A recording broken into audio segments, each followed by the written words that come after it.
Барлықтарына сәлем. Сіздермен бірге Куә бол подкасттың екінші шығарылымы. Біздің бүгінгі тақырып дебатқа ешқандай қатысы жоқ, бірақ дегенмен де өте қызық тақырып деп ойлаймын. Ол мектеп деген тақырыпта біз бүгін сөйлесеміз. Сіздермен бүгін хост ретінде мен Дәулет, және де қарапайым қатысушы ретінде мен Аслан, мен Шыңғыс, және бізбен бірге шақырылған қонағымыз Алихан, мектеп оқушысымын. біз бүгін үшеуміз емеспіз, біз бүгін төртеуміз. Бүгін біз подкастымыз қызықты болу үшін тағы да адам шақырдық. Ол біздің 9-шы сынып оқушысы, қателеспесем, Астана қаласының тумасы Алихан деген жігітпен біз бүгін мектеп темасына сөйлесеміз. Біріншіден біз мектептерім жайлы айтып берейік, Мысалы, мен өткен подкастта айтқандай, 38-ші мектеп лицейінде Астана қаласында оқыған едім. Және де ол мектеп НИШ немесе БИЛ сияқты керемет дарынды балаларға арналмаған.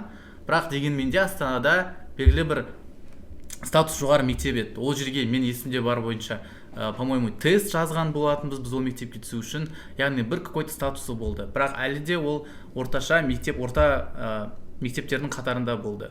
Бірақ, по-моему, 3-4 рет қаланың үздік мектебіне айналды. В общем, мен сондай мектепті бітірген едім. Аслан, сен қандай мектепте оқыдың? енді менікі сенікі сияқты ондай атақты бір мектеп болмады. Біз Шымкент қаласында пригородта тұрдық, яғни қаланың шетінде. Қаланың шетіндегі мектеп болатын. Ол басында мен енді мектепке келген кезде вообще ол Сайрам деген бір ауданға қарайтын еді. Сол кезде Сайрам ауданының бір топовый мектептердің бірі деп саналатын ол мектеп.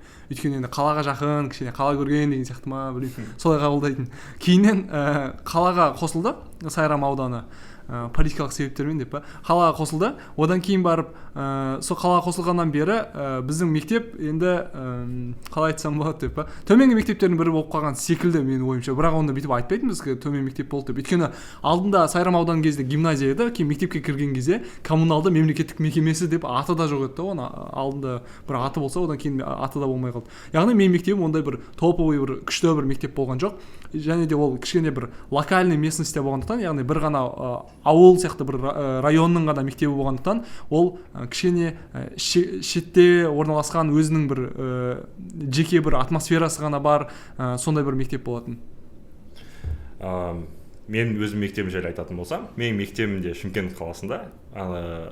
Супер бір керемет мектеп те болған жоқ мен аяқтаған мектеп, және де супер бір жаман мектеп те болған жоқ. Орташа қаладағы көп мектептер секілді бір орта среднестатистический мектеп болды. Менің мектебім 15-ші мектеп лицей аяқтаған. Онда біздің мектеп химия биологияға өте қатты негізделген мектеп болатын, яғни химия пәні өте көп болатын. Ал мен өзім бітірген мамандығым гуманитарий, яғни сол химия сабақтары өте көп болатын. Былай аса қатты жетістіктер де болмады мектептің, аса қатты кемшіліктер де болмады. Былай барлық қарапайым кәдімгі Шымкенттің оқушылары бітірген орта деңгейлі мектепті аяқтаған.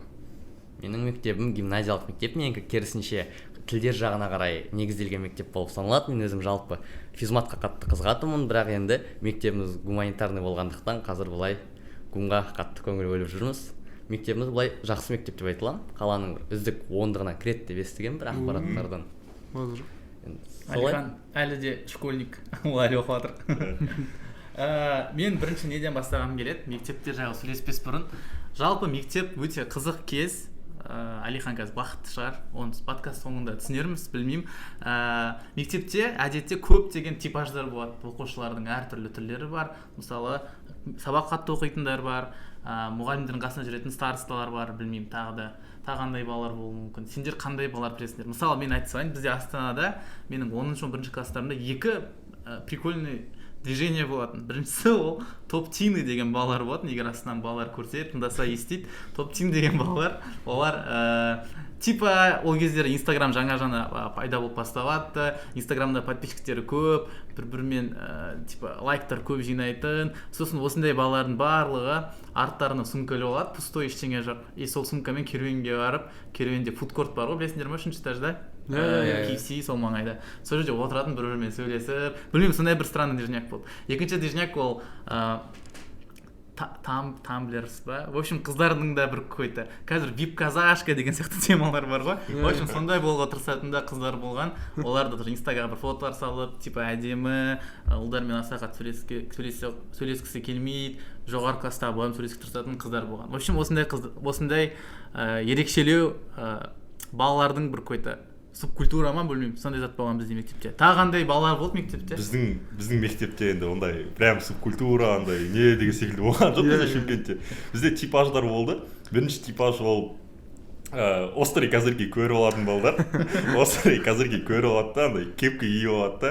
Өздерінше болып мектептің сыртында тұрып, темекі алып, темекі шегіп, сөйтіп өздерінше бір сол сериалдан енді оны түсінуге болады деп ойлаймын. Мектеп кездерінде сен бір нәрсеге еліктегің келеді, сен баласың, сен бір нәрсемен самоутилизация еткің келеді. Сондай типаждағы балдар болатын, сабақ оқитын балдар болатын. Бірінші сондай бізде, бірақ ешкім өйтіп атамайтын өзін. Біз мынандай субкультурамыз, бізде мынандай движение деп. Бәрі интуитивно түсінікті тұғын, интуитивно сен мына движениедесің, сен мына движениедесің деген секілді. Бізде Шымкентте сондай ол жағынан бәрі қарапайым просто болды бәрі. Енді біздікі де осыған ұқсас, шыңғыс айтқанға, енді бір Шымкентте тұрғаннан кейін шығар. Жалпы бағанадай ешкім өздерінің субкультурасына бүйтіп ат бермейді, бағанадай қалай айтылады, тиын тап деген сондай. Топ тиын. Топ тиын деген сияқты ондай ат бермейді. Бірақ былай болатын, бізде мен тұрған жерде, ол жердің өзінің бір субкультурасы бар еді, общий субкультура, ол бәріне бірдей субкультура. Ол мектепте, яғни куртойлықты қалай анықтайды, иерархия қалай анықталады десе, ол бағанадай немен анықталады. Сенің көше көргендігімен, көше көргендік деген ол бағанадай көшеде жүру, по понятиям жүру деген сияқты заттармен анықталатын еді да. Яғни сен егер бағанадай сабақтың орнына барып көшеге шығып қайтсаң, немесе барып бір ортамен не жүретін болсаң, өзіңнің двигаться ететін ортаңмен жүретін болсаң, онда сен крутойсың, сен молодецсің. А ондай жасамайтын болсаң, сен или сабақ оқу керексің, или просто чортсың.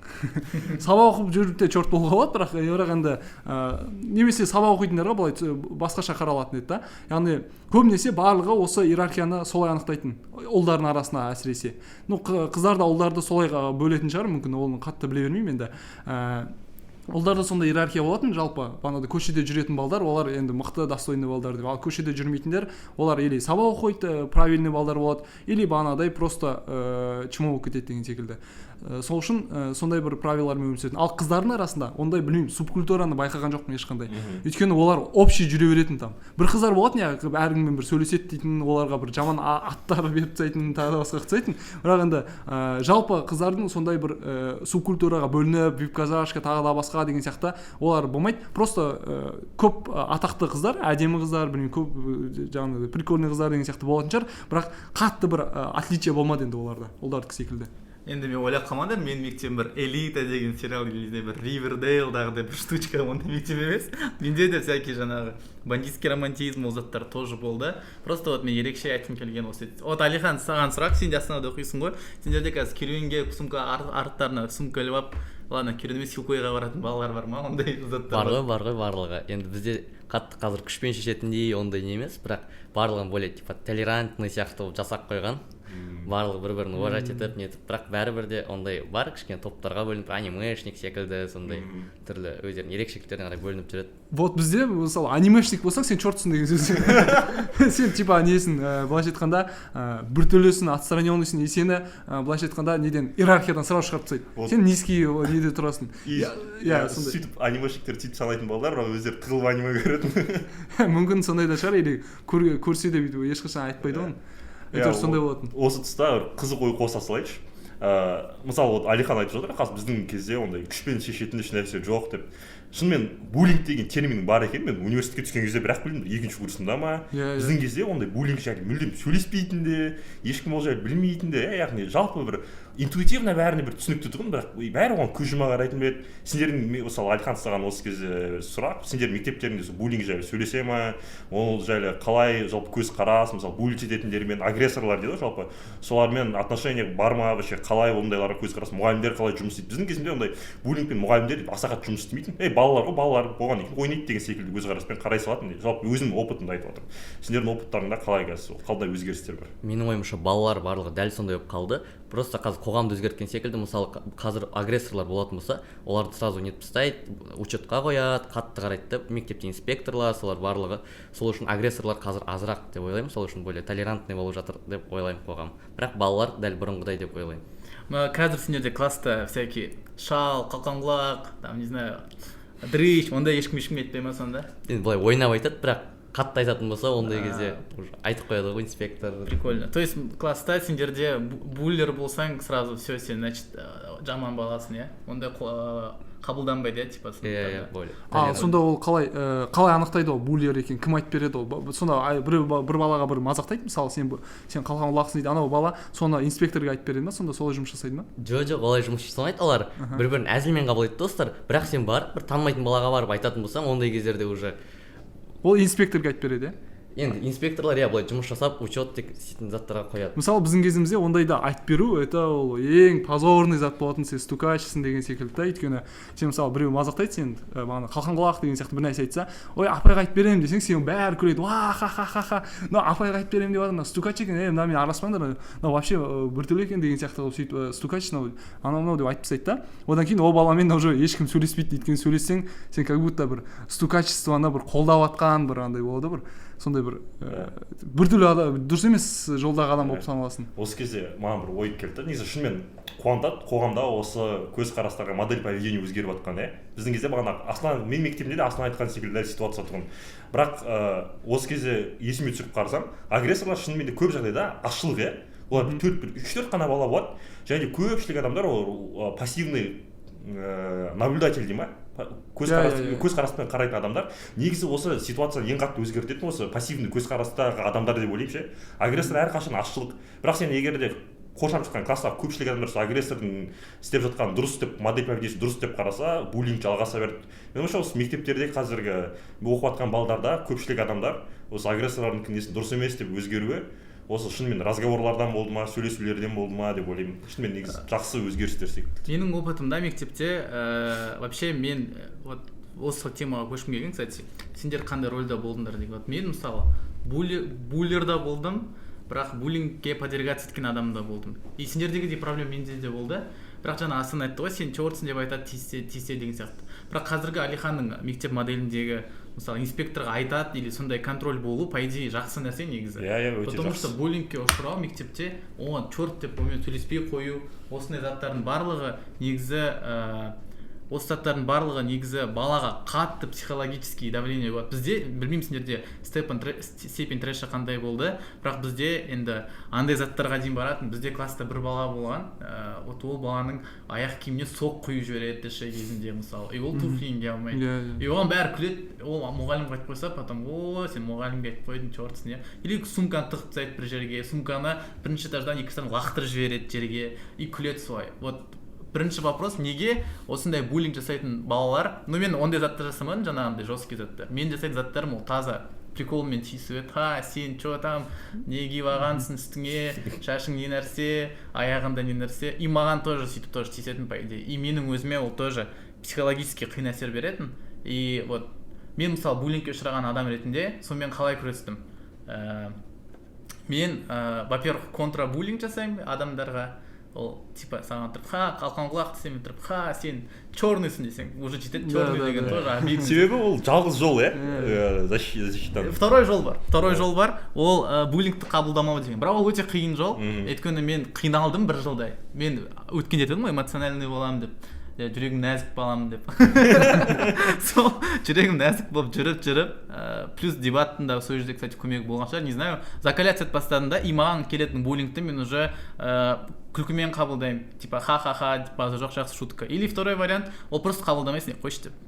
И ол уже буллерлерге андай ешқандай әсер бермейді. Осы жерде екі сұрақ бар сендерге. Во-первых, қалай ойлайсыңдар, буллинг жасайтын адамдар, вот сендердің ойларыңша, не үшін жасайды оны, иә?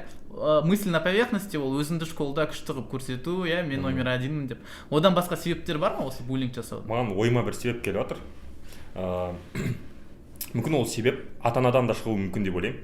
Себебі ол отбасында көрсе, отбасында сөйтіп прикол тыға беру нормально болса, сондай бағана алдыңғы подкастта біз жеке шекара жайлы сөйлестік қой, личный граница. Жеке шекараны отбасына сақтамайтын болса, немесе ағаларынан көретін поведение, сондай модель поведения дұрыс болса, бала соны қабылдайды. Себебі ол сен мектеп кезінде өте шектеулі жерде өмір сүресің ғой, отбасында өмір сүресің, мектепте ғана өмір сүресің. Сен отбасында көріп келген модель поведения келесің да, мектепке келіп қоятын секілдісің.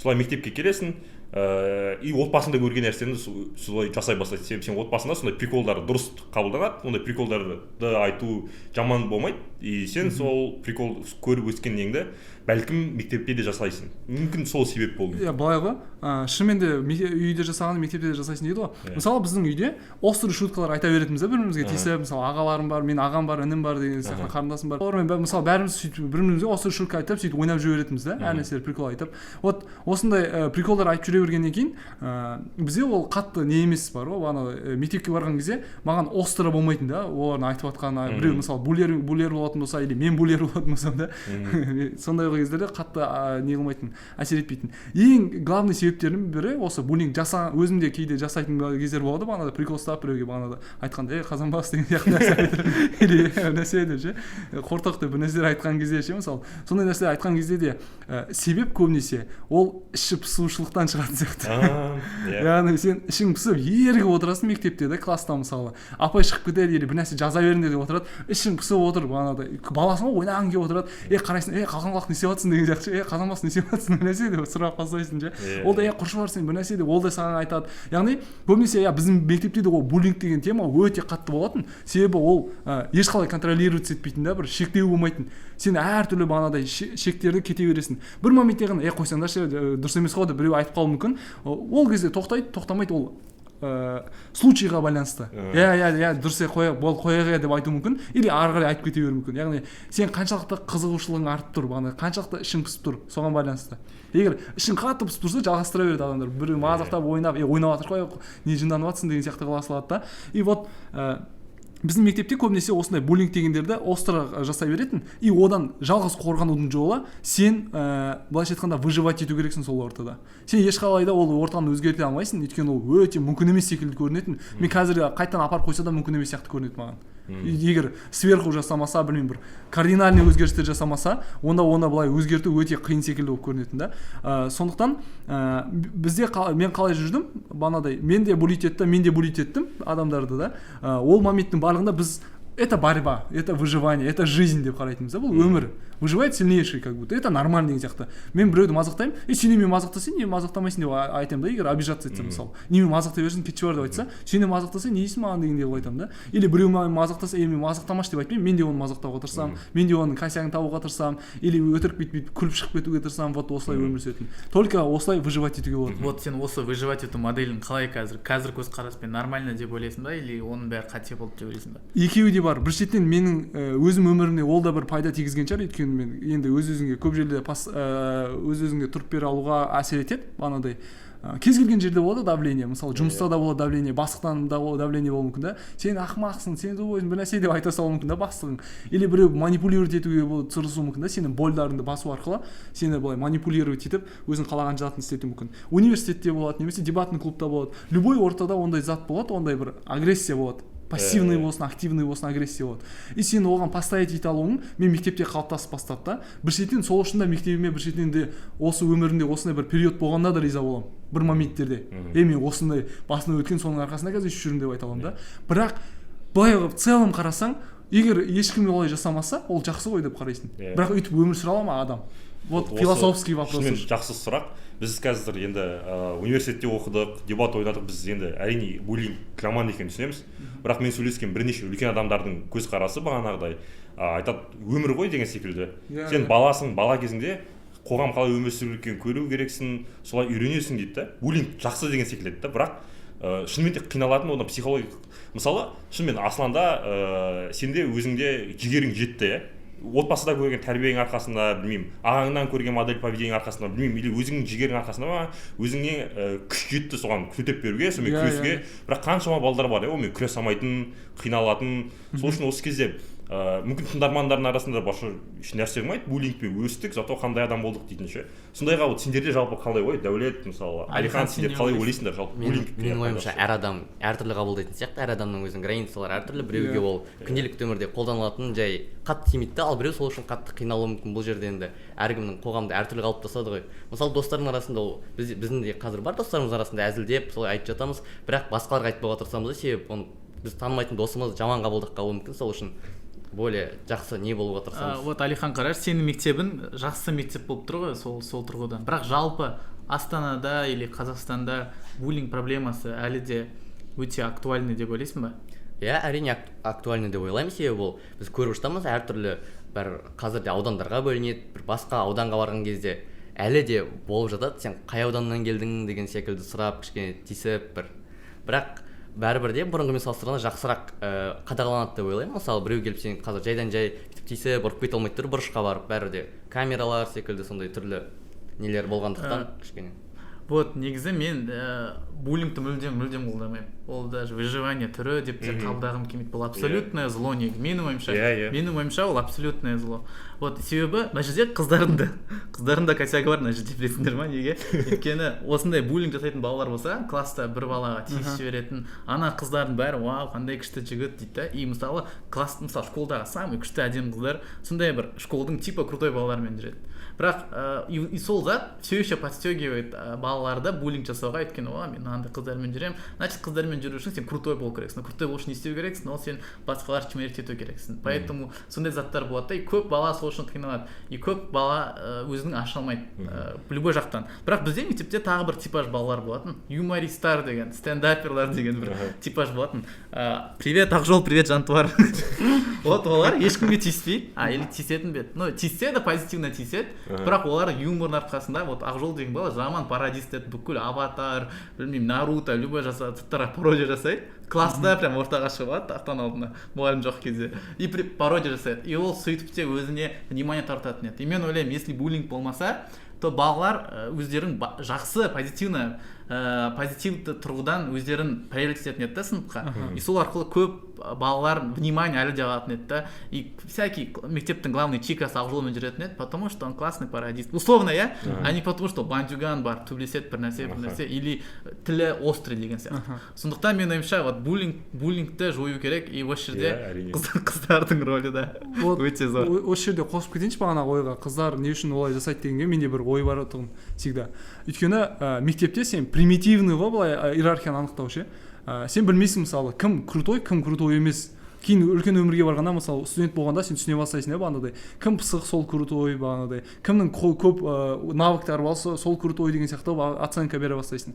Ал ол жаста сен әлі примитивныйсың, сен көретін затың мектеп ешкімнің ешқалай көрсететін ештеңесі жоқ. Сол үшін кім мықты дегенге, өмірде кім способный дегенге буллер сияқты болып көрінеді. Неге? Себебі ондай жесткий ортада только он выживает, как будто. И поэтому он сильнее других, и онымен шанстар көбірек былайша айтқанда успехқа жетуге. Потому что ол былайша айтқанда любой препятствияны басып өтіп кете береді. Сондықтан менің ойымша қыздар сондайға ұмтылатын еді. Енді осы жерде менде походу мектептің бір тағы да бір проблемасы шыққан шығар, біздің кезімізде болмаған.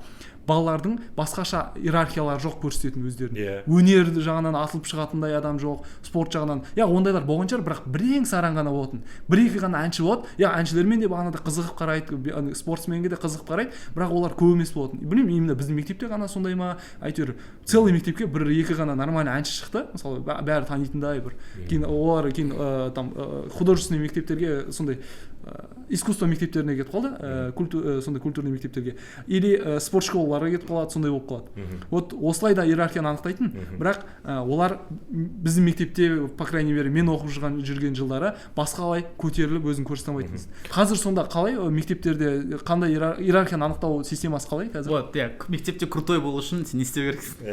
Менің ойымша қазір көбіне ол сенің сырт келбетің, шашың, түрлі киінуіңе қарап. Қазір, кстати, Алихан өзіне бір крутой прическа істеп алған, кроп па, қалай аталады? Ол жай бұйра шашқа кудрявый сияқты. Енді осындай нелермен де анықталады деп ойлаймын. Қазір сен сырт келбетіңе қарайды, қазір кім мықты, сол сыныптағы ең күшті деген секілді нарративтер жоқ деп ойлаймын мектепте. Еще вот тут тағы қате ой мектепте болған бұрын. Сила тек қана физическая деп ойлайды, негізі. Бірақ сила ол ментальная да сила болады, менталды күш. сен қиындықтарды қалай өтесің, сен қалай өзіңді, мектепте де стрессовый заттар көп. Бізде мектепте там, не знаю, осенний бал болатын болса, ол да жесткий стресс. Кім выступать етеді, кім король, кім королева болады, бір нәрсе. Или там ентің алдында, мысалы, не знаю, всякий стрессовый ситуацияда кім өзі ментально мықты көрсетеді, сол да негізі иерархия басы бола алады, по идее. И ол намного лучше иерархия басы. Өйткені бас істейтін адам, ол өзі артынан да адамдар тарта алады. А физически мықты адам, ол скорее всего тартпайды басқаларды. Иә, осы тұста бағана буллингке қатысты соңғы бір ойымды қосасың айтшы, қазір бір ой келді. Бағана Аслан мен ойымша өте жақсы ой айтып кетті, іш пысқаннан жасайды деп ше. Мысалы көбісі айтады, буллингті балалар жасайды, себебі балалар әлі санасы қалыптаспаған, олар самоутверждаться еткісі келеді деп ше. Бірақ ең басты причина санадан емес, ол іш пысқаннан секілді шынымен. Себебі балалар ғана емес буллинг жасайды ең көп жерлер ол мектеп, одан бөлек түрме және де армия. Ол жақта былай қарасаң санасы қалыптасқан ересек адамдар отырады. Бірақ ол жақта буллинг көп, бағана иерархия көп. Неге? Себебі адамдар ішіп пысады, жабық пространство. Мысалы университетте жоқ, иә. Былай қарасаң сол кеше мектепте буллингтеп жүрген балалар шығады, бірақ мектеп университетте сен әртүрлі мәселелерің бар, шешу керек, әртүрлі нәрсе жан-жақтан, мысалы бір жақтан дебатный клуб бар ма, сен яғни еркіндік. Университет менде әрдайым мектеппен салыстырғанда бірінші ассоциация университет, ол еркіндікпен ассоциируется. Сен парада қалай еркін, бірінші киіммен дейсің, еркін киіммен келесің, сабағыңды қашан орындап тастасаң да өзің бересің деген секілді сондай бір ассоциацияда. Шынымен жабық пространстволар, жабық жерлер, жабық система адамдарды сол ішіп пысуға, одан ары қарай буллингке алып келетін ең басты себептердің бірі секілді. Олай ой толғап қарағанда. Осы жерде тағы да кішкене ашып жібересің бе, маған кішкене түсініксіз болып қалды. Жабық система деп сен қалай айтып жатсың сонда? Еш жерге бара алмау ма, или жабық системада неге адамдар олай жасайды? Типа басқа иерархия болмай ма өзін көрсететін? Солай айтқың келіп отыр ма сен? Иә, мысалы, сен армияда отқан кезде, сен казармадан шығып кете алмайсың, білмеймін армияда қалай. Казармадан шыға алмайсың, сен бір жерде отырасың, ана жақта старшиналардың ішіп пысады, ана тиктоктағы видеолар секілді. Оларда телефондары жоқ, мысалы, бір тикток көріп, бір не қылып ішіп пысады, не істесем болады дейді. И примитивно қалқан қылып біреуді көресің, соған күлу керек, саған бір эмоциялар шығару керек. Солай ол адамдар жабық пространствода ешқандай шыға алмайды, ешқандай ақпарат көздері жоқ оларда, ешқандай білмеймін, ешқалай көрсете алмайды өздерін. Сол кезде сондай нәрсе басылатын секілді ішіп пысқан кезде. Енді түрме жайлы мүлдем еш нәрсе айта алмаймын, себебі ол жайлы білмеймін. Бірақ армияда сол жабық система солай жұмыс істейді. Сен жабықсың, ақпарат көздері жоқ, ешқайда бара алмайсың, аса қатты өзіңді көрсететін. Армияда мысалы сен бір ерекше болсаң, ерекшелік аса қатты приветствовать етпейтін сияқты, ондай кездерде сен бәрімен бір қалыпты болуың керек, сен ерекшелік қатты приветствовать етпейтін секілді ол жерде. Армияда ерекшелік вообще жоқ былайша айтқанда. Оларда конкретно солдатсың ба, тек қана солдат боласың, басқа ештеңемен занимать етпейді. Мысалы мектепте закрытый система деп айта аламыз ба? Өйткені мектепте сәл болсын бүйтіп кружоктарға бара алады, тағы да басқа ғой. Бірақ мектептің армиямен мектепке байланысты секілді. Мысалы кейбір мектептерде әрине өздерінің кружоктары бар, бірақ үлкен өкінішке орай мектептегі барлық ата-аналар балаларын кружокқа бере алмайды, немесе уақыт жетпейді, ресурс жетпейді деген секілді. Сол үшін де көпшілік, егер біз қарапайым мектептер жайлы айтатын болсақ, орта мектептер жайлы айтатын болсақ, көп жерлерде аудандарда орналасқан, ондай жерлерде басқа самовыражаться ету мүмкіншілік жоқ секілді. Сол үшін де жабық системаға сәл келеді деп ойлаймын мектеп. Иә, может быть, мектепте еще шынымен де сондай сияқты ғой, ешкімге мұғалімдер де сондай болатын ма едіңдер де? Мысалы өлең айту әнші болса біреу, или біреу би билесе, біреу дебат ойнаса, неме істеу үшін дебат ойнап, неге ән айтып жүрсің, сабақ оқымайсың ба деп, то есть осыны ерекшеленіп бастасаң, даже мұғалім тарапынан какой-то вид буллинг ондай болып кетсіңдер де. Мұғалім тарапынан буллинг өте негізі қызық тақырып. Вот мұғалім тарапынан буллингтен бұрын, вот Алихан сендерде қазір сондай ма? Мысалы мұғалімдерде, вот сен тоже дебат ойнайсың мысалы. Мұғалімдер айта ма, не істеу жүрсің деп, неме жұрттан ерекшеленіп сабақ оқымайсың ба деп. Или қазір қолдаймын ондай заттарды. Менің ойымша, былай егер де сабағың сенің жақсы болса, ондай кезде міндетті түрде қолдайды деп ойлаймын. Мен қазір сабағым былай жақсы деп айта аламын, сол үшін мені қолдайды. Бірақ егер де мысалы дебат ойнап сабағым қатты түсіп кететін болса, ондай жағдайда әлі білмеймін, ондай жағдайда болуы мүмкін шығар. Может быть, иә, сондай сияқты. Мына жерде буллингтен қандай не ой қорытынды жасауға болады, иә?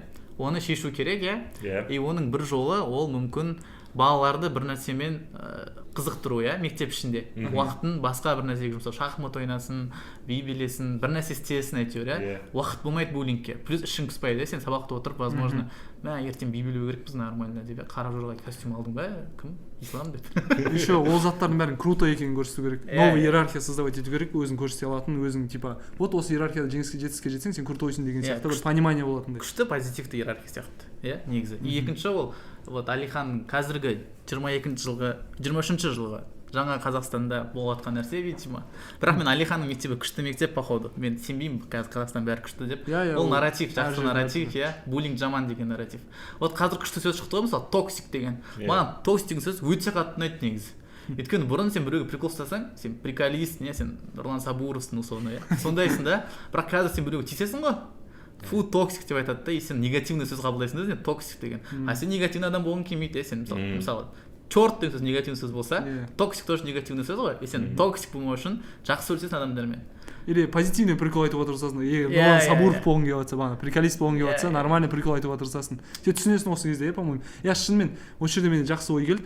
Мысалы, бағанағыдай буллерлер кімдер, өздерінше прикол айтқыштар ғой. Олардың барлығы өздерін прикол айтып жатырмыз деп ойлайды, ше. И налево и направо айта береді приколды. Олар әлі неға қақталған жоқ та өмірде. Білмейді кіммен қалай сөйлесу керектігін, мысалы бала біле бермейді ғой. Кімге қалай тиіп жатқандығын олар сезе бермейді. Осы кезде мысалы оларда бір контроль болатын болса, мынау прикол дұрыс емес дейтін, иә. Мынау сен токсиксің бұл жағдайда. Бұл жағдайда молодецсің, приколистсің дейтін болса, онда менің ойымша балалар енді дұрыс жағына қарай приколист болып бастайтын сияқты бағанағыдай. Нұрлан Сабуров болатын болса да, шлей Нұрлан Сабуров болып кетпейді да, енді әркімге бір тиісіп деген секілді. Иә, солай сияқты, иә. Вот енді мұғалімдерге көшейік, иә. Вот мұғалімдер бар мектепте, тағы бір группа, актор. Иә, балалардан басқа. Сендердің мектептерінде мұғалім қандай болды? Мен просто осы жерде менің айтатын әңгімем қызық емес. Мен өз мектебімді қатты жақсы көремін. Мен мектебімде күшті мұғалімдер, көп күшті мұғалімдер болды. Мен класс жетекшім, тарих мұғалімі күшті аға еді да, өте мықты. Бірақ оның андай приколдары бар еді. Сабаққа кешігіп келсең, неме пиво ішсіңдер ма? Конечно, жүресіңдер пиво ішіп деп. Сабақ оқымасаң, оның айтатын себебі ол пиво ішсіңдер. Осындай ағай еді, Боранбай ағай деген машина күшті ағай. То есть бізде негізі білім сапасы мен қазір ойлаймын жоғары болған сияқты. Бірақ көптеген мұғалімдер бар ғой, мысалы болған бір-екі ситуация, мұғалім балаға қатты ұрсады. Мен бір моментте, бірақ ол менің қатем шығар, наверное, менің андай 10-шы класстарда сондай бір ситуациялар болған. Химия апайы маған ұрсады, төмен баға қояды. Мен ол бағаны қолдамаймын, айтамын. Жоқ, маған 3 қойма деймін. Мен қалай 3, мен неге төмендете бересің деп тиісем да, типа андай. Мен бағам төмендете бересіз, как всегда. Немене осы нұркен десе, сразу 3, нұркен десе 4, немене ол деп. И ол маған ұрсады да, жақсы сабаққа келме вообще дейді да маған. Мен айтамын, келем, неге келмеймін деймін да. И содан кейін мен өзім соңғы партаға отырып бастадым келіп сабаққа. И ол апай мені абсолютно 1.90 бойы игнорировать етті. Вот мен жоқпын сыныпта ол үшін. Бірақ мына жерде вот былай қарасаңдар менің де кінәм бар ғой, мен мұғалімге сөз сөйлеп жатырмын, оның бағасын қабылдамай жатырмын. Мен оны ұмытып қалдым, қаншалықты объективті ол баға. То есть мен ол кезде дұрыс анализ жасамауым мүмкін. Бірақ ол менімен там возможно сөйлесудің орнына, конфликті шешудің орнына мені изолировать етіп тастады. Вот сендердің ойларынша осындай. Бірақ по-моему менің сөйтіп тиісті соңында мен тырыстымын, по-любому ол мені көрмейді сыныпта, а мен жақсы оқуға тырысатын бала болғаннан кейін ол мені тыңдағысы келмесе де там үй жұмысын жасап қоямын, короче, там тест жақсы тапсырамын, потому что оқып жүрдім, бағам норма шығу үшін. Нормальный, справедливый бағамды қойып берді. Бірақ 1.90 бойы мен таза изоляцияда болдым. Вот осындай сендерде мұғалімдермен жалпы мектепте конфликттер болды ма? И вообще бала мен мұғалімнің конфликтке шығуы сендердің ойларынша қаншалықты дұрыс? Буллить етуі возможно? Мен ойымша балаға өте қатты, білмеймін, психологиялық қатты қысым деп ойлаймын. Әсіресе мұғалім тарапынан сондай бір буллинг көру, немесе игнорирование көру, немесе андай фут көрсе мұғалім, ол авторитет қой мектепте. И сен жарайды өз қатарындағы балалардан прикол естіп жүрсің да. Енді сен мектептегі авторитеттен сондай бір нәрселер естіп жүрсең, өте қатты қысым болады деп ойлаймын ол.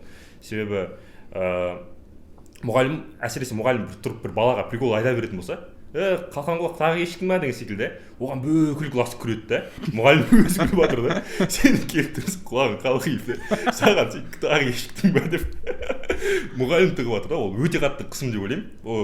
Менің ойымша қазір енді мұғалімдер дәрежесін, шынымен мұғалімдердің дәрежесін көтеріп жатыр, жалақысын көтеріп жатыр, мұғалімдер қазір жауапкершілікпен қарайтын шығар. Білмеймін, Алихан мектебінде қандай екен, қазір айтып беретін шығар. Бірақ біздің кезімізде болатын шынымен мұғалімдер де мектепте тұрып бір баланы таңдап алатын, бір сабақ оқымайтындау, бір онша еместеу бір баланы таңдап алатын. Колледжға кет дей ма? Иә, сондай бір баланы алып алады да, бүкіл сабақ айналдырып соған прикол таға береді. сосын ойлаймын сол балада мұғалім прикол тығып жатыр сен прикол тығып жатрсың, класстастары прикол тығып жатыр, сабақ оқуға деген сенде қандай ары қарай желание қалады деп та.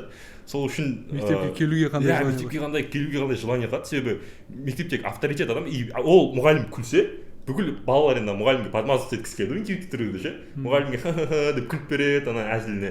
Сосын одан бөлек балалар жаттап алады ғой мұғалім айтқан қалқан құлақ неғып жүрсің деген приколын. Сосын перемен біткен екен ана мұғалім айтқан приколын екі есе жаман қылып ана бала тағы тығады ғой.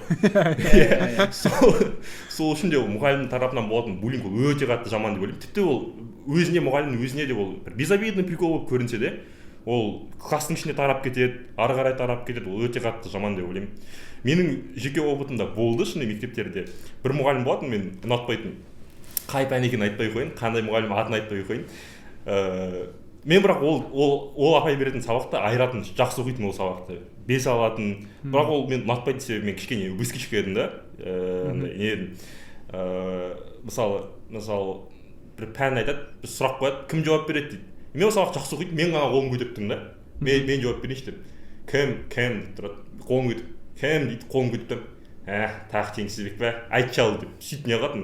Не үшін өйтеді ол? Жақтырмайды мені. Не үшін айтып мен выскочка едім деп ше. Абай мен айтайыншы деп, білмеймін. Выскочка ма? Иә, солай қабылдайтын өзім. Мен вот именно менімен сөйлеспеді ол жерде ешкім ше. Мен білмеймін ше. Айтқан жоқ, иә, мен андай интуитивті түрде сезінетінмін ше. Апайға барып айтсаң да андай нелер бар ғой. Сен жылауықсың ба, неғып жылай бересің деген сияқты понятие бар ғой. Сен сол системада өскенсің, сол үшін неғылмайсың андай айтшы ал деген кезде тұрып сабақ айтуға деген желание құрып кететін еді да. Бірақ сабақты оқыдым. Одан бөлек басқа да пәндердегі мұғалімдер енді сабақ оқымайтын балаларға тиетін көбінесе андай. Бірақ сабақ оқымайтын болғанда шеттегі бір балаларға айтып прикол тастап тиісулер болатын. Енді біздің кезіміздегі мұғалімдерді айтатын болсам, біздің кезімізде ұзақ емес қой, бірақ осы 5-6 жыл бұрын мұғалімдер өз мектебімдегі. Ремарка айтып келсек, біз Аслан Дәулет 2017-те бітірдік мектепті. Иә, мектепті 2017-те бітіргенбіз, яғни 2010 сол кездерден бастап қой, енді біздің нағыз айтып жатқан кездеріміз. Енді біздің мектепте әртүрлі мұғалімдер болды деп айта аламын. Яғни олар біреуі өте білікті болатын. Мысалы бағана айтып кеткен Дәулеттің тарих ағайы мықты болса, мен де тарих ағайым мықты болды. Нұркен ағай деген ағай болатын, топовый ағай еді, күшті ағай еді.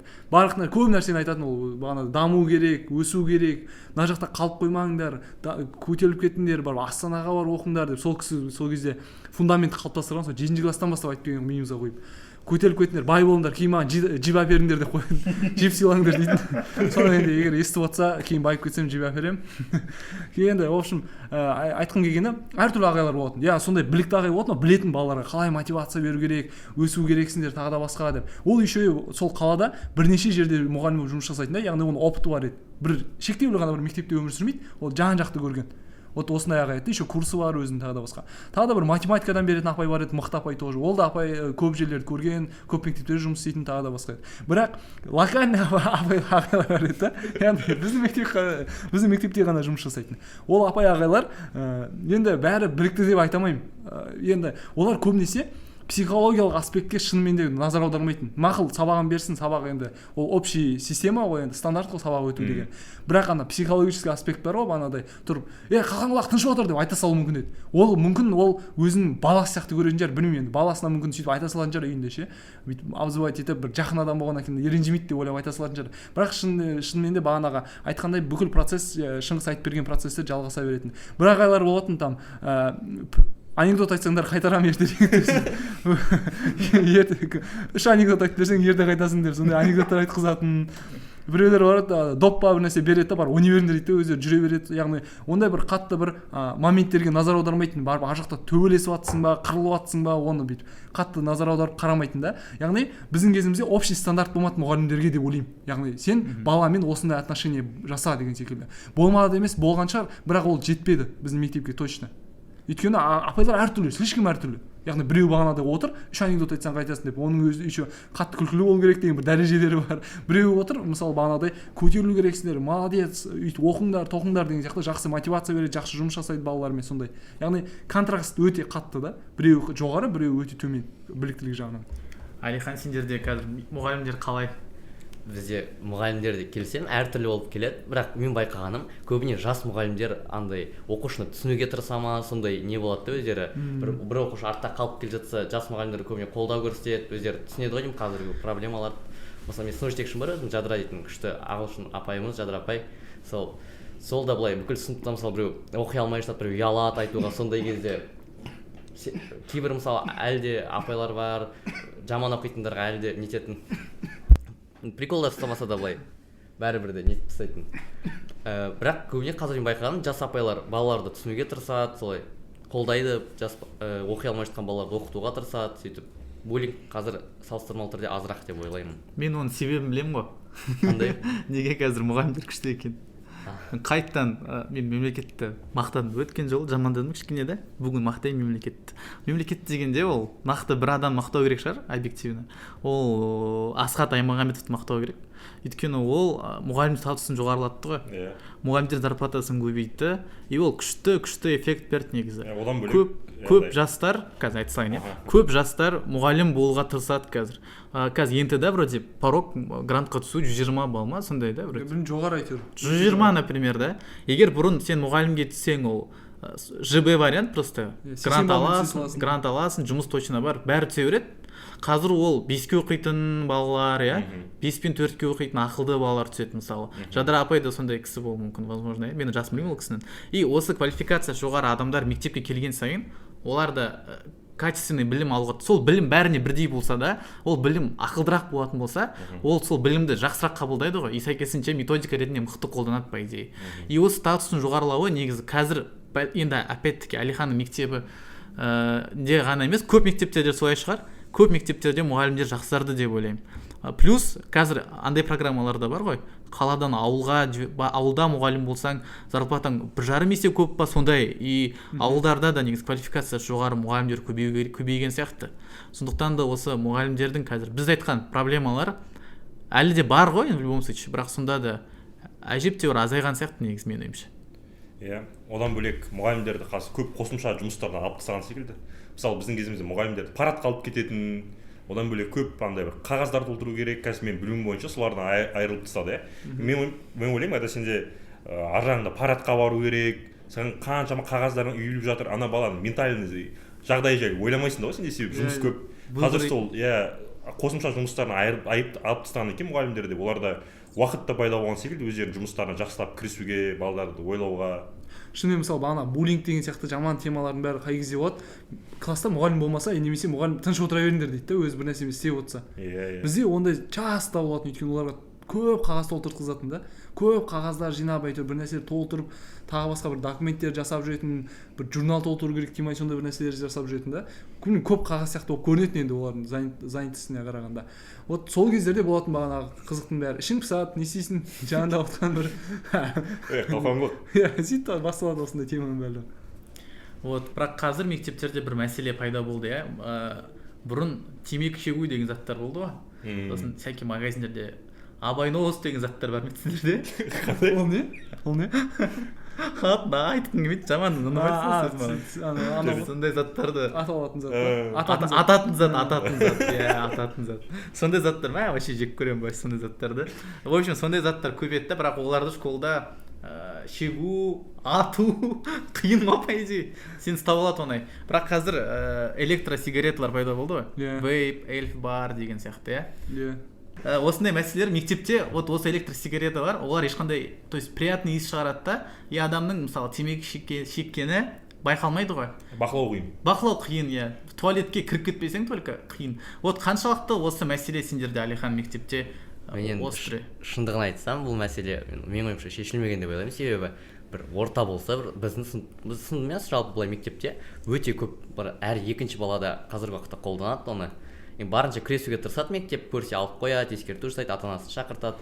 Бірақ бәрібір бұны бақылау өте қиын деп айтып кеткендеріңізде, если қаласа бала туалетке барады, сосын шегеді, сосын қайттан шығарылады, ешкім байқай алмайды. Вот қара, сен 9 сыныптасың ғой, сен білетін қандай ең төменгі сыныптар осы эльфті шегеді қазір мектепте? Типа бір 6-шы класстың балалары эльф шегеді деген бар ма сондай? Бар, мен 6-шы сыныптарды былай кішкентай сыныптарда көргем, қолданып жатады, оған ешкім запрет қоя алмайды. Негізі үлкен глобальный проблема сияқты қазір мектепте ол электросигарет.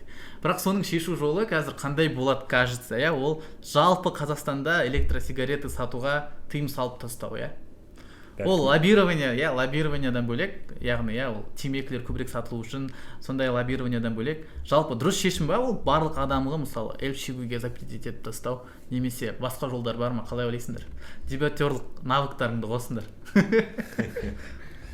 Қиын секілді шынымен. Қазір шынымен эльф сатып алу өте оңай. Мен кейбір жерлерде білуім бойынша тіпті не сұрамайды, удостоверение личности сұрамайды, жеке куәлік сұрамайды. Мысалы, Алихан осы кезде сен айтып кетші, сен таныстарың, балаларың қиналған болсын алу кезінде, мысалы, сен түрің мектеп оқушылар сатпай қоятын сатушылар бар ма, немесе сата бере ма? Бірақ мен білуім бойынша бәріне сата береді кездестірген. Мен өзім жалпы білмедім, енді өзім алмағаннан кейін, бірақ менің былай жанымда қоршаған ортамдағы адамдардың барлығында болғанына қарағанда мен ойымша оны алу өте қиын деп ойламаймын. Себебі кез келген адам алғысы келсе ала беретін секілді, оны ешқандай қиындықтар болмайды деп ойлаймын. Онда шешімі анық сияқты, үлкен штрафтар салу керек сияқты сататын адамдарға и қолданып жүрген балалардың ата-аналарына. Бала үшін жауап берсін деген секілді, иә. Егер біреудің ата-анасы қанша ақша алсын, ана баланы ойнауға да шығармай қояды көшеге. Соны көрген достары қоятын шығар эльфті, менің ойымша. Негізі менде мынандай сұрақ та, менде эльфті қолданбағаннан кейін енді білмеймін. Не үшін қолданады мектепте эльфті? Не үшін бір күшті ма ол слишком или просто хайп па, крутой сезінесің ба өзіңді? Қалай, не үшін қолданады? Менің ойымша ол тәуелділік секілді, себебі кімнен сұрасаң да барлығы айтады, мен міне қоям, міне осыдан кейін болды, никогда шекпеймін деп айтып жатады. Бірақ біраз уақыт өткеннен кейін қайттан тәуелділіктері болып, бір ақшасы пайда болған кезде қайттан сатып алатын секілді, менің ойымша тәуелділікке қатты. Не үшін бастайды оны? Ең басында көрінеді, мысалы бір ортада бір 10 бала жүріп, соның біраз нетіп жүргендер сол хайп секілді, менің ойымша да былай қарап соған қарайды да, қалғандар неге ол нетеді, неге мен солай сол жағын білмедім, негізі өзім жалпы қатты қызықпаймын. Еще эльф мысалы темекі ғой, ол дәмі жаман мысалы. А эльф ол андай ойыншық сияқты да, ол түрі әдемі, розовый цвет, фиолетовый цвет. Бу шығады. Еще дәмі да күшті. Еще әртүрлі ғой. То есть ананасовый вкус, мынандай вкус, андай вкус. Мысалы соктар сатып алған кезде, немесе шоколад сатып алған кезде, даже сникерс сияқты классический бір ғана вкус бар сникерстің өзі әртүрлі болуға тырысады ғой. Жасыл сникерс шығады какой-то, По идее, эльфті сол жағынан маркетингті қолданады сияқты, балаларға қызық. Андай разноцветный, формаларды әртүрлі, кстати, круглый, төрт бұрыш, сол заттарды балалар қатты қызықтырады деймін. А еще шешу жолы контроль жасау қиын сияқты, кажется. Ну, может и болады, по идее. Меніңше оны магазиндерде сатпау керек сияқты просто. Андай, бірақ ол, білмеймін, шеше ма, просто тым доступный зат. Торговый продуктовый магазинге кірсен, витринада тұрмайды ма эльфтар мысалы? Ол хотя бы вейп-шоптарда ғана сатылса ма, білмеймін. Сондай бір аз болады да қалада вейп-шоптар. И вейп-шоптар аз болса, контролировать может легче тоже. Бәлкім солай да шығар. Может сол вейп-шоптарға камера қою керек, и одан кейін оларға үлкен штрафтар салу керек, егер сондай бір косяктар жіберетін болса. Может, шынымен продуктовый бүкіл магазиндерден тоқтатып тек қана бір конкретно лавкалар болу керек, сондай вейп сататын. И вейп сататын жерде бағанағы айтқан камера, штраф, одан кейін ата-аналарға да штраф. Короче, бәріне штраф салса. Менің ойымша, вот сол мен ойландым осы тақырыпқа.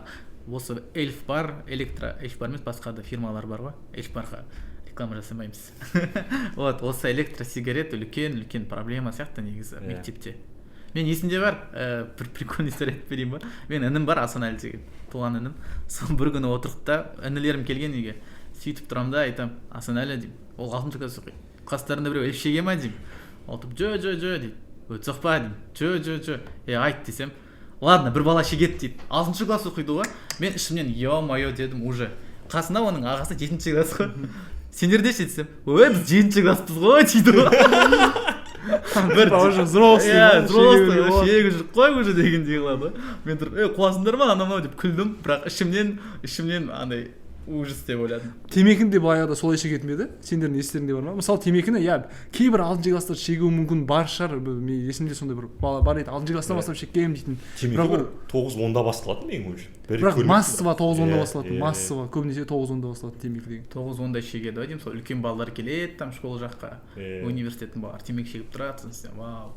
Как круто дейсің. Мен шекпеген, бірақ темекі ешқашан. Болатын, мектепте темекі. Ну, темекі шегу опять-таки айттым, қиын, сен мектепке кіргізе алмайсың. Түтіні қатты шығады, иісі шығады. Бір күн бойы сасып жүресің. Поэтому ол темекіні шекпейтін ешкім мектепте. Сыртта, білмеймін, бір алыс жерде. В общем, оны шегу кәдімгідей бір целый не ғой? Ритуал. Ритуал. Қиын. А эльф өте оңай болып кетті шегу, поэтому үлкен мәселе. Иә. Мен ойымша соны шешу керек сияқты. Вот. Енді жаңа лайтовый темалар, жаңа мен айтып едім ғой, қыздарға мысалы, қыздар жайлы сөз қозғап едім ғой. Мектепте күшті зат бар, ол махаббат деген зат. Алғашқы махаббат. Мектепте көп адам қыздармен жүреді. Сходу сұрақ, Алиханға қызың бар ма? Иә, бар. Жалпы махаббат жайлы не ойлайсың? Махаббат сен үшін не? Қызына отношениең қандай, білмеймін, жалпы қандай сезімде боласың махаббатқа қатысты? Мектепте былай көп балаларда махаббат болады деп ойлаймын. Енді ол махаббат жалпы мен үшін ол екі адам бір-бірін қатты түсінуі, біреуде қиындық болушы екіншісі қолдай білуі, бір-біріңді ешқандай сөзсіз түсіну деп ойлаймын менің ойым. Просто әдем болса болды емес па? Сендер кәдімгі глубокий екен ғой. Сендер қанша көп уақыт жүріп жатсыңдар ма? Енді қазіргі уақытта 1 жылдан асты. Вау. 8-ші сыныптан бері қызың бар ма? Иә. Прическасы мықты, просто Алиханның. Әттең бізде видео подкаст емес. Қыздар сынып қалатын еді, біраз қыздар Алиханға. Просто менің өз ойымды, опытымды айтсам, мен мектеп кезінде супер неудачный отношенияларда болып шықтым ау деймін. Біріншіден, мен бір қыздың артынан 2 жыл жүгіріп, таге жүре алмай қалдым. Екіншіден, мен бір қызбен жүріп, ол қыз мені алдап кетті. Сериал ғой, короче. Алдап, маған көзіме шөп салып. Ойлашы, 10-ші класста шөп салып жүр ғой. Қазір тыңдасам күлкілі да. Бірақ сол кезде таза трагедия болды. Мен бір подружкам әлі де бар. Сол қызбен, подругамен түнімен таңғы 7-ге дейін сөйлесіп, мен жатып, неге ол олай істеп жатыр деп. Неге ол өйтеді? Деп, короче. И мектеп кезінде қиын еді отношения. Вот мен соны білмеймін да, маған қызық сол. Мектепте бала эмоциональный болғаннан кейін махаббат вообще мектепте бар ма сендердің ойларыңша? Вот Алихан құлағын жап, сен кішкентайсың әлі деп па? Мектепте махаббат бар деп ойлайсыңдар ма? Или ол просто какой-то ойыншық па? Не знаю. И плюс вообще қалай болды сендерде махаббат? Нормально болды ма мектепте? Мектепте махаббат, мектепте енді сен барлық нәрсені алғашқы көресің ғой, көп нәрсені өмірдегі, менің ойымша мектепте. Менде болды, иә, мектепте алғашқы махаббаттар. Қазір ол жайлы толық айтқым келіп жатқан жоқ, бірақ мектепте енді менің ойымша қызығасың, сен жан-жағындағы адамдар сол жайлы айтады. Менде солай басталды, қасымдағы балалар айтып жатты, андай күшті айтып береді, асыра сілтеп айтып береді. Мен мына қызбен алғашқы рет қол ұстасып көрдім деген сияқты ше. Алғашқы рет бетіне сүйдім, қандай не деп. Сен сол әңгімелердің бәрін естисің, қызығасың. Одан бөлек бағана Алихан айтқанына қосылам, шынымен бір барлығы бір ұқсас қызығушылықтардан басталады. Вот маған мысалы DC ұнайды деп, саған DC-да кім ұнайды деген секілді. Маған Бэтмен ұнайды, солай сериалдардан, нелерден әңгіме басталады. Ары қарай бір қызығушылықтармен менде солай болды негізі мектептегі махаббат. Бір қызығушылықтар біріктіреді, ары қарай сөйлескен ұнайды, маған солай басталды. Енді мен айтып кетсем, мектепте білмеймін, енді өзімде махаббат болмаған мектепте. Бірақ жалпы бүйтіп қарағанда общество қалай қарайтын. Енді мен осындай махаббаты болмаған адам ретінде айтатын болсам, былай қарастыратында, мектепте как будто сені біреумен сөйлесу керексің, ана болады бір, біреумен ешкіммен сөйлесіп жатқан жоқсың ба деген сияқты қылып сөйтіп қарайтын еді да. И ол не үшін деп ойласам, қазір көбінесе мектепте культивизировать ететін сияқты осындай бір отношенияны. Өйткені мектепте тағы да бағана қайталап кететін іш пысу ғой. Ішім пысады, бір нәрсеге айналысу керек, енді энергияң бешеный ғой, жас кезінде энергияң бешеный болады, өзіңді көрсету керексің, вниманияңды қалайсың, тағы да басқа. А вниманияны кім береді сен, егер біреумен жүрмесең, сол адам қаттырақ береді вниманияны. Сондықтан сен егер мен нағызбен сөйлесіп жүрмін деп, енді достарымыз арасында болады, нағызбен сөйлесіп жүрмін, нағыз намен жүріп жатыр екен деген сондай нәрселер өте көп болады, әңгімелер. Яғни сондай сол төңіректе. Я ол жерде шын махаббаттар да бар шығар, немесе өтірік уақытша махаббаттар да бар шығар, біреу әшейін қызығушылықпен симпатиямен жүргенде шығар да, оны анықтап білмеймін. Бірақ бір білетін затым мектепте, ол затты бір күшті зат, обязательный зат ретінде қарайтын. Как будто обязательный сенің бір мектепте бір подружкаң болу керек, и сонымен жүріп шығу керексің мектепте. Сосын мектепте міндетті түрде сенімен қатарлас қыздардың барлығы үлкен сыныптың жігіттеріне қарайды. Менде қазір бір мақтанушылық сияқты емес, бірақ бір қызық бір ситуация болған, сол жайлы айтып берейін. мен енді мектепте бір супер әдемі жігіт болған жоқпын, Алихан секілді прическам болған жоқ. Бірақ бір 10 классқа келген кезде білмеймін, бір мектепте кішкене популярность пайда бола бастады. Себебі білмеймін, бойым ұзын болды ма, даусым сол кезде кішкене басистый болып кетті ме, жалпы кішігірім қарайтын. Сол кезде андай мектепте президенттікке сайлау болатын. Ол кезде біздің мектепте андай самоуправление нелер болатын, мектепте президенттікке сайлау болды. Мен соған қатыстым. Сөйтіп андай әрқайсымыз речь бердік. Речь бергеннен кейін ары қарай дауыс беру басталып жатады. Досым екеуміз коридорда кетіп баратық. Бір 9-шы классында біз ол кезде 10 оқимыз, кажется. 9-шы ма 8-шы классында екі қыздар тұр. Біздің өткенімізді аңдап тұр. Біз қастарына өтіп баратық. Подружкасы сұрайды: "А сен кімге дауыс бердің?" дейді. Анау: "Ой, ну конечно, Теңсізбекке" дейді. Сөйтіп бүйтіп қарайды, өтірік яуыққа бүйтіп қарап бүйтіп. Сол негізі бір андай бірақ күлкіні келтіретін ситуация олай қарасаң. Сендерде ондай ма білмеймін, бірақ негізі мектепте ұлдар ужасный ғой негізі, менің ойымша. Өйткені сендердің мектептерінде ондай, біздің мектепте обязательно бір жыл сайын 2-3 қыз болады. Олар супер әдемі мектепте. И барлық ұлдар жындықсап, сол 2-3 қызға ғана қарайды. Бәрі бір әдемі қыздар тауады. Білмеймін, сендерде ондай болмады ма? Көпшілік сол қыздармен сөйлесуге тырысады, басқа. И ұлдардың сол кезде жас балалардың проблемасы ол адамның ішкі дүниесін зерттеуге қызығушылық. Вот жаңа Алихан өте ақылды ответ берді. Біз бүгін слишком обычный емес бала алып келдік деп па, правильный баланы алып келдік. Дұрыс жауап беретін бала алып келдік, қызық емес. Вот әдетте вот жаңа Асан айтқандай адамның келбетіне қарап па, өз-өзінің ұстауына қарап па, қыздардан ұтатын еді, кажется. Мен де сондай болған сияқтымын. И көп, возможно, менің ойымша қыздарда комплекстер пайда болып бастады ғой мектепте. Ұлдар қарамаса, өйткені вот қыздардың өздеріне оценка беру нашарлады ма, возможно. Ұлдарда да сондай болған шығар, білмеймін. Мен просто красавчик боламын мектепте. Вообще, и самооценка қатты әсер етеді ғой, по идее, мектеп. Махаббат өте острый тема ғой. И вот саған ешкім қарамаса, қыздарға особенно, возможно, ауыр тиген шығар, саған ұлдар қарамаса, сен ешкіммен жүрмесең. Еще Асан айтқан сияқты, кіммен жүріп жатсың деп, ВК-ларға замужем за деп, Шыңғыс Теңсізбек деп, женат на бір нәрсе деп, ондай заттар болса. И сол самооценка қатты тұратын, по идее, мектепте. Мектептің махаббатын мен негізі өзім ұнатпаймын, айттым ғой жаңа. Жаман қиын болды мектепте махаббаттарым. И мен ойымша вот мектепте адамның ішкі дүниесіне назар аударылмай ма? Сондай ма или менің ойым қате ма? Қалай ойлайсыңдар? Шынымен сондай, ол жерде кім әдемі сонымен жүруге тырысады, бағанадай кім қол жетімді сонымен де жүруге тырысады деген секілді, сондай да. Яғни андай бір глубокий отношения құруға тырыспайтын мектеп. Мен бір жерден менде сол үшін де бір махаббатым болмаған шығар мектепте, өйткені маған ұнамайтын ондай мимолетный, просто біреу әдемі, сол үшін сонымен жүрген деген секілді. Сондай заттар ұнамайтын да. Вот бірақ басқа жігіттерде, басқа қыздарда ондай бір не болатын, әйтеуір біреумен жүру керек, кім мынау нормальный сияқты ғой деген сияқты, более-менее ғой деген сияқты. Бірақ осы кезде менде опыт сәл басқашалау болды. Мен мектеп кезінде жүрген қызым басқа мектепте оқыды, Ништа оқыды ол кезде ол. Бізде Ништың қызымен жүреді. Ол кезде қарым-қатынас сол президент қой мектептің әңгімелесумен болған сол кезде. Яғни енді түрі әрине жақсы болды, бірақ одан бөлек мен наверное школьник секілді алып отырмын ғой. Бірақ мен қызықтырған нәрсе, бағанағы айттым ғой, әңгімелесулер деп ше. Яғни бізде ортақ тема көп болды. Біз комикстар жайлы көп сөйлестік, бағанағы аниме жайлы көп сөйлестік. Мен ол кезде компьютер қатты ойнайтын, ол да былай хабар бар тұғын, яғни ортақ әңгімелесін темалар көп болды. Маған сол қатты ұнайтын, сол бір ортақ әңгімелер, сол қызықтырды мені негізі. Менде сәл басқашалау болды. Алихан, сендерде андай бар ма қазір? Біздің кезде андай болатын ұлдар.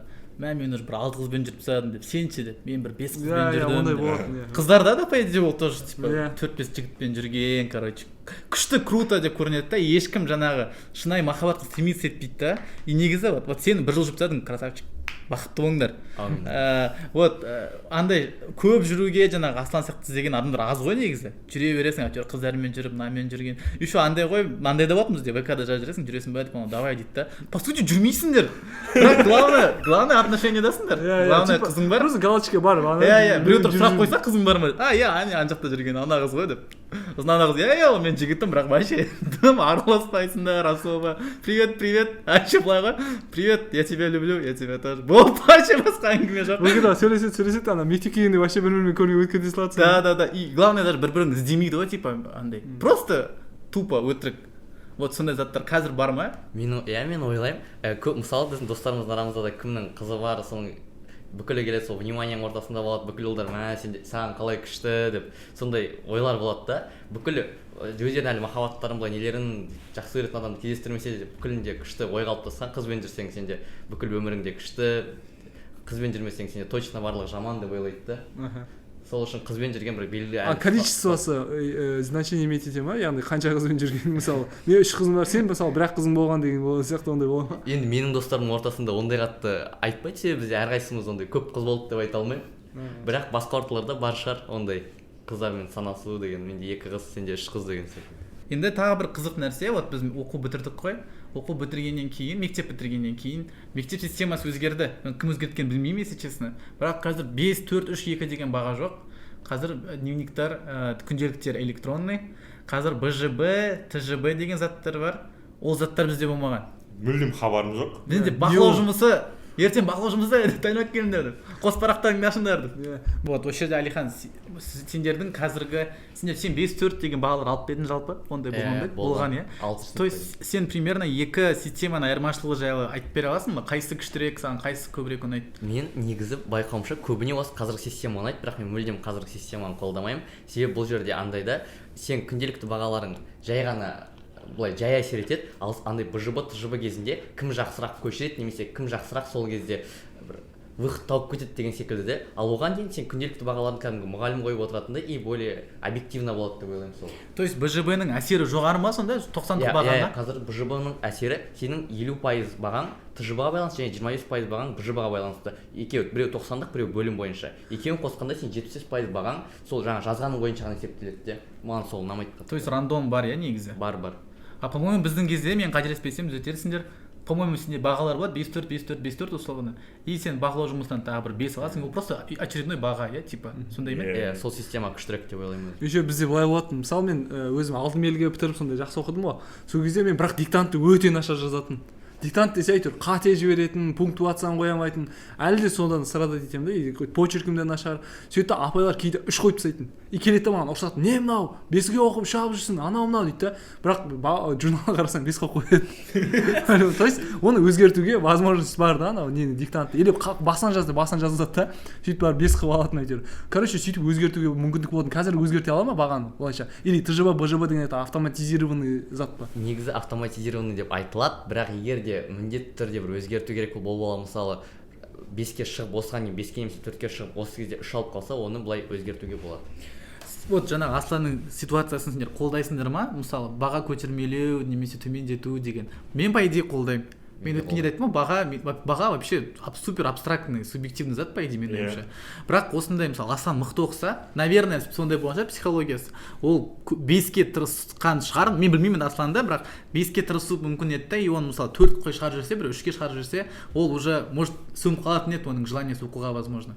И оған сондай подход керек пе. Кейбір балалар болады, мысалы мен сияқты, иә, мен сондай жақсы оқимын да, бірақ ерініп кетсем кейде, и маған 4 қояды, 3 қояды, и мен тұрамын да сразу, ё-моё деп. Хотя мен возможно 4-ке сөйледім, бірақ 3 қойып жүрсе, типа жақсырақ оқып бастайтын едім. Осындай мұғалімдердің манипуляциялары, ол по идее мен лично өзім қолдаймын. Өйткені как будто баланың қалай оқитынын, қандай баға шығатынын осындай автоматизированный робот емес, бірақ мұғалім өзі как будто шешу керек, да? Иә, бұл жағдай өте жақсы жұмыс жасайды, егер мұғалім шынымен де жақсы мұғалім болса деп ойлаймын. Себебі мұғалімдердің барлығы да керемет адамдар емес қой, өкінішке орай. Керемет, әрине, осы жерде ремарка айтып кетсең. Керемет мамандар емес дейді. Мамандар емес, иә. Бірақ біздің қазіргі деңгейімізге дейін осылай күнге жеткенімізге мен қалыптастырған осы барлық мұғалімдеріме рахмет айтамын. Қандай олар кемшіліктер болса да, артықшылықтар болса да, енді қазіргі деңгейіміз сол кісілердің де арқасы ғой. Бірақ дегенмен де егер мұғалім шынымен жақсы маман болмаса, ол субъективтілік көп қосады бағаны жеке адам өзі қосатын кезде. Бір любимчик болады, немесе мектепте мен андаймен жиі кездесетін, бір бала тырысады, жақсы оқиды, бірақ ертең сен ент-да бәрібір ақтамайсың дейді да, 4 қойып тастай салады, немесе 3 қойып тастай салады. Ол бала тырысып жатқан, мен көрдім өз көзіме сондай бір 2 жағдай. Бір 3-ке оқып жүрді, бірақ соңғы жақтарына қарай қатты тырысты да, бағаларын дұрыстады, бірақ сен бәрібір ертең ент-да қорғай алмайсың деген секілді бағасын түсіріп тастаған. Ол кезде проблема андай еді, мектеп ент-ға жауап беретін еді, қазір по-моему жауап бермейді мектеп. Сол үшін ол қазір уже проблема азайған сияқты ондай. Ол бала неше алып білмейсің ба? Бағасын төмендетіп тастаған білемін әйтеуір. Или әлі сондай ма, ент-ға мектеп жауап бере ма? Жоқ, қазір ондай емес. Алихан қалай қазір білесің ба? Ол жағын білмеймін. А вот жаңағы біз айтқан мұғалімдердің манипуляция жасаулары қазір бар ма? Или уже автоматизация ма? негізі манипуляция что иә бәрібір қалды. Ондай мысалы саған айтады, сен осы 94 аласың дейді, бірақ 90 соңында 5-ке шығып жататын балалар әлі де біздің сыныпта көп. Ол негізі бір жағын мен де қолдаймын, манипуляциялар жақсы деп ойлаймын, себебі кейбір балалар болады 5-ке оқып жүреді, жаңағы БЖБ көбіне рандом болғандықтан 4 алып қалуы мүмкін, бір дұрыс саған өзің білмейтін материалдар ма сондай келіп қалуы мүмкін де. Ал бір бала жақсы көшіріп сонымен бірдей баға алады да. БЖБ қазір көшіру деген өте қатты үлкен проблема деп ойлаймын. Сен өзің қалай оқисың? Нешеге оқисың? Мен алтын белгіге бара тұрмын қазір. Ту, не деген жақсы бала алып келдік біз бүгін. Идеальный, прическасына дейін идеальный ма? 1 жыл жүреді. 1 жыл жүреді еще. Молодец. Прикольно. Вот, жаңа кішкене айтып кетті самоуправление жайлы, президент болғам деп. Мен дайындалдым ғой кішкене. Алихан инстаграм қарасам, өз мектебінің президенті екен. Дұрыс па? Президент болып, бірақ одан кейін қатты шаршап кеттім. Ну окей, вот. То есть самоуправлениеден қазір өзін-өзі басқару деген проект бар, дебаттан бөлек. Министрлікте балалардың жаңағы қосымша, то есть сабақтан тыс уақытын дамытуға арналған.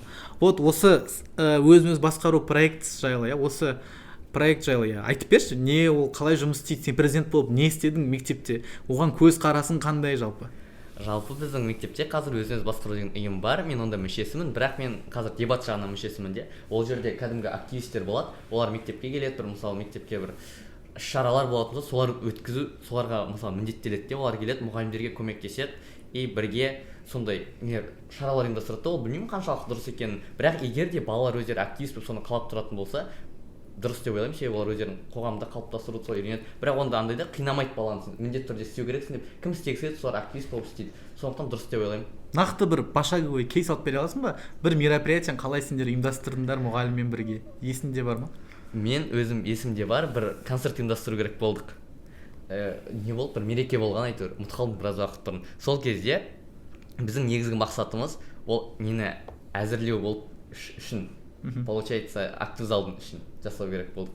Ол жерде енді керемет жұмыс деп айта алмаймын, шарлар үрледік, сол ішіндегі әзірлеу секілді ғой как. Бірақ концерттің өзін ұйымдастырмадыңдар, қалай ол өтеді деген сияқты. Оның сценарийіне жалпы жауап беретін более завучтар жасайды ғой сценарий.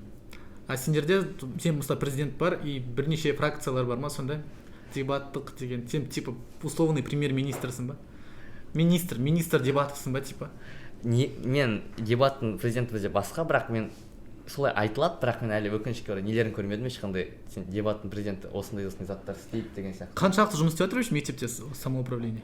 10 балдан бір 7 балл қойып едім, ондай. Бірақ істеп жатыр, Мысалы мектепте вот любой рандомный баладан Алихан деген бала президент болған білесің ба десең, ол скорее всего я дейді ма, жоқ дейді? Я дейді, себебі ол кезде қатты голосование болған. Голосование өтті ма кәдімгідей? Сенде программа болды ма сонда? Я болды.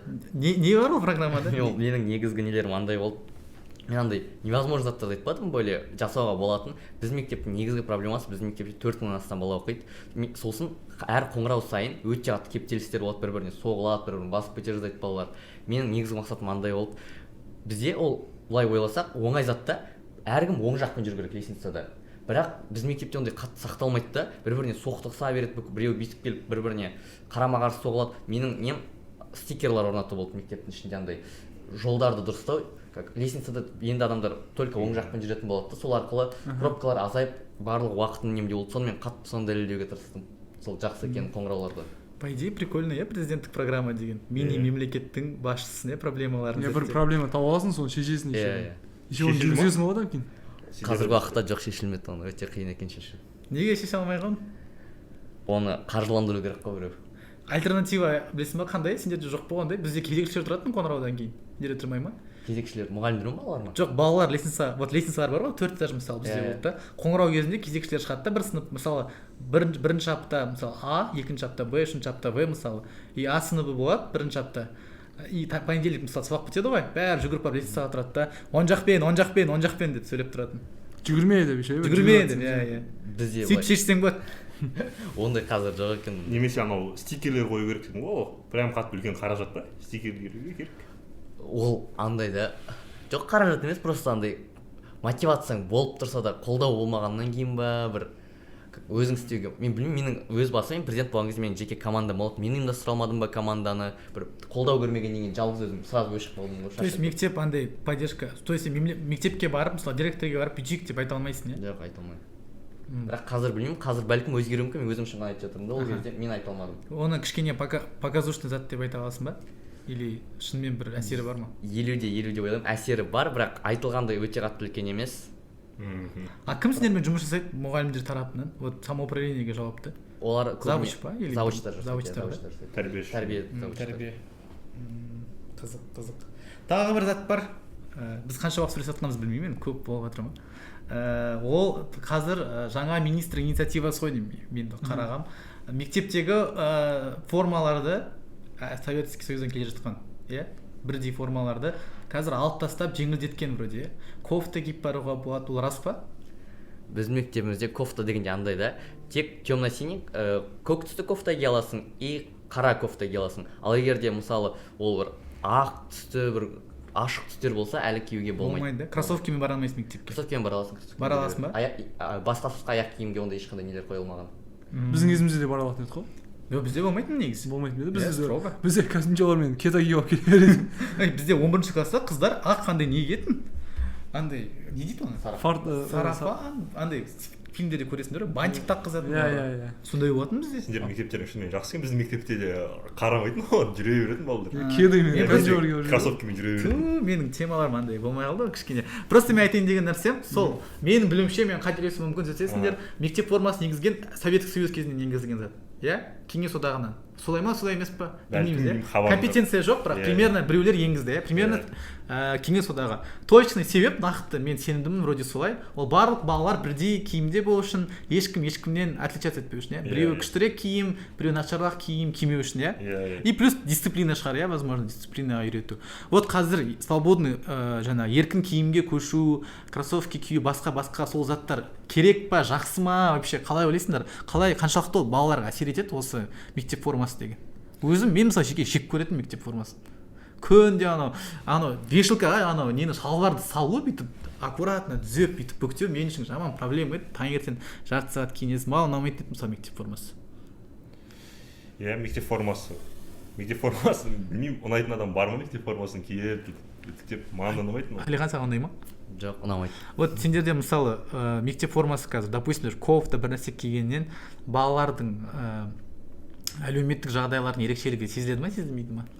Менің ойымша сезілмейді, себебі қазіргі киімдер өте көп қой. Егер де адам өзі былай киім таңдау білетін болса, қымбат, арзан деген заттарды, арзан киімдерді әдемі киім. Главный стиль дейсің ғой.